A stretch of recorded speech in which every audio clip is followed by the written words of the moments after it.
অবশ্যই আমরা কুরবানি করব, কারণ আল্লাহ কি বলেছে, ওমাইয়ু আযযিম শাইরাল্লাহি ফাইন্নাহা মিন তাকওয়াল কুলুব, নিশ্চয়ই যারা আল্লাহর নিদর্শনকে মূল্যায়ন করে এটা তার অন্তরে আল্লাহর ভয় প্রীতি আছে, এটা তার প্রমাণ। অতএব কুরবানি হচ্ছে আল্লাহর অনেক বড় একটা নিদর্শন।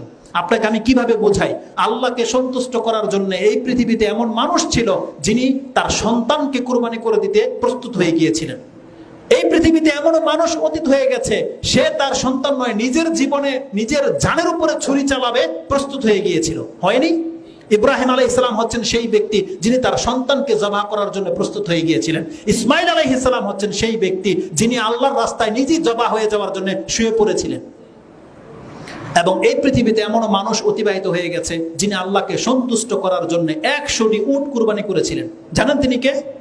মুহাম্মদুর রাসূলুল্লাহ সাল্লাল্লাহু আলাইহি সাল্লাম, যার সম্পর্কে আপনি জানেন যার ঘরে চুলা জ্বলতো না, 3 মাস চুলা জ্বলতো না, সেই মুহাম্মদুর রাসূলুল্লাহ সাল্লাল্লাহু আলাইহি সাল্লাম যখন তার সামর্থ্য এসেছে তিনি আল্লাহর রাস্তায় 100টা উট কুরবানি করে দিয়েছে। পৃথিবীর ইতিহাসে আপনার মনে হয় না কোনো বাদশাকে দেখাতে পারবেন যে আজ পর্যন্ত 100টা উট কুরবানি করেছে, দেখাতে পারবেন না।